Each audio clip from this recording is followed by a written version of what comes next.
This is the story of a young king, a tragic death, and one of the most controversial chapters in Thai history. This is the mysterious death of King Ananda. King Ananda Mahedal was born in Heidelberg, Germany in 1925 to Thai royal parents. He was never meant to be king. But after the abdication of King Projitapak in 1935, the Thai parliament chose the 9-year-old Ananda, a quiet boy living in Switzerland, to ascend the throne as King Rama VIII. Too young to rule, he continued his studies abroad while a regency governed in his name. Thailand was shifting from absolute monarchy to constitutional rule. Ananda was a symbol of modernity, youth, and hope. But hope can be fragile. In December 1945, after the end of World War II, King Ananda returned to Thailand. He had spent most of his life in Europe and barely spoke Thai fluently. Still, the public welcomed him with open arms. He was humble, quiet, and often seen carrying a camera, a young man who preferred simplicity over royal extravagance. He visited hospitals, traveled to the countryside, spoke softly in public speeches. But beneath the surface, Thailand was simmering. Political tensions were high. Our struggles between military factions, politicians, and royalists brewed quietly, and sometimes violently. Then came the morning of June 9, 1946.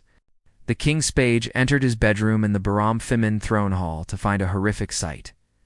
King Ananda lying on his bed, with a gunshot wound through his forehead, pistol, his own Colt .45 was found by his side. No signs of a struggle, no guards reported hearing anything unusual. No one could believe it. The official announcement was vague. The king has died suddenly. But rumors began spreading like wildfire. The initial explanation, accidental discharge. That King Ananda had been playing with the pistol and it misfired.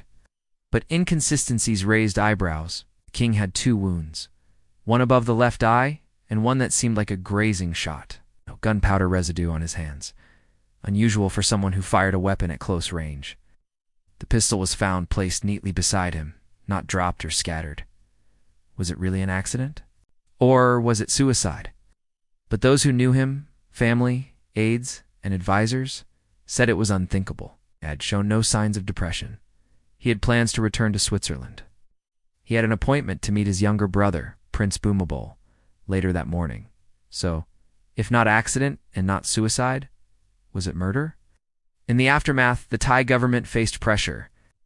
The people demanded answers. 3 palace staff members were arrested: Chaleo Patumrose, a royal page Butter Padmasoran, the king's secretary Sith Savitsila, a senior aide. They were accused of plotting and assassinating the king. But the trial, which lasted several years, was riddled with irregularities. The evidence was thin, the testimonies contradictory, and the motive unclear. Nevertheless, in 1955, nearly 9 years later, the 3 men were executed by firing squad. Many in Thailand and around the world believed they were innocent. Just days after the death, Prince Bhumibol Adulyadej was named the new monarch, King Rama. The 9th, he would go on to become one of Thailand's most revered and longest-serving kings, but even he rarely spoke of Ananda's death. The royal family maintained silence, the records were sealed, and over time the tragic morning of June 9th faded from the front pages, but not from memory. To this day, the death of King Ananda Mahedal remains one of the greatest unsolved royal mysteries of the 20th century. Was it a political assassination? Was there a cover-up? Or was it simply a tragic accident blown out of proportion? We may never know. What is clear is this: a gentle young king, full of promise, died far too soon. And Thailand would never be the same again. Now, despite the lack of clarity surrounding the events of that fateful day, certain aspects of the case have sparked curiosity and debate. Let's delve into some of the intriguing questions that continue to surround King Ananda's death. Question No. 1. The gunshot wounds.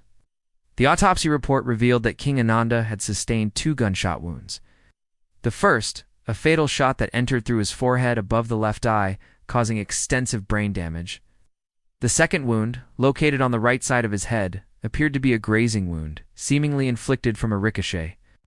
However, the trajectory of the bullets and the positioning of the wounds have led to speculation about the sequence of events. Could the second wound have been self-inflicted by the king's own hand? or was it a result of a single shot fired at close range? Question number 2. The Colt .45 pistol. The weapon used in the shooting was a Colt .45 pistol owned by the king. Ballistic analysis of the gun revealed that both shots were fired from the same weapon. However, the absence of gunshot residue on the king's hands has given rise to questions. Given that the firearm was discharged at close range, it is unusual that there was no trace of residue on his hands. This has led some to speculate that the gun was not directly pressed against his head, challenging the theory of an accidental discharge while handling the weapon. Additionally, the fact that the gun was found positioned neatly beside the king rather than being tossed or discharged haphazardly has further fueled suspicions of foul play. Question 3. The lack of forensic evidence. In today's world, forensic evidence would be crucial in such an investigation. But during the 1940s, forensic science was not as advanced. Despite the limited resources, certain key pieces of evidence should have been preserved. Unfortunately, many of these critical pieces of evidence have either been lost or remain inaccessible. This includes the clothing the king was wearing at the time of the incident, which could have provided valuable insights through fiber analysis or gunshot residue examination. Furthermore, the missing evidence extends to the crime scene itself. A thorough forensic examination of the room where the shooting occurred could have yielded crucial clues.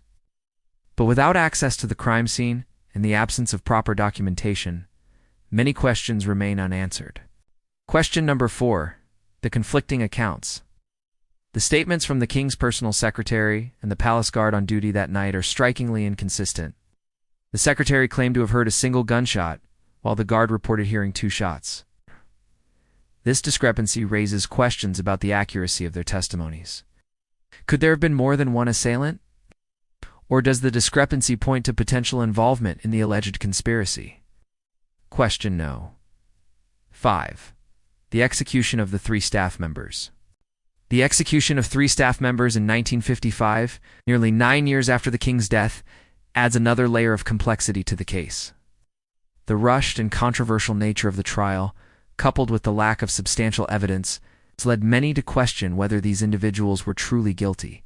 Could they have been scapegoats, taking the fall for a crime they did not commit?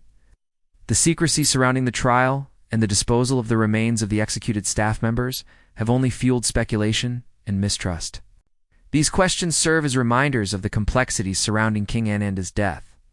While the official investigations may have reached their conclusions, the lack of transparency and the absence of crucial evidence have allowed doubts and conspiracy theories to persist. The truth behind the mysterious death of King Ananda may forever remain elusive, leaving us to ponder the unanswered questions and the enduring legacy of this enigmatic monarch. If you found this story compelling, give this video a like and subscribe to our channel for more forgotten histories and royal mysteries. Let us know in the comments, what do you think happened to King Ananda?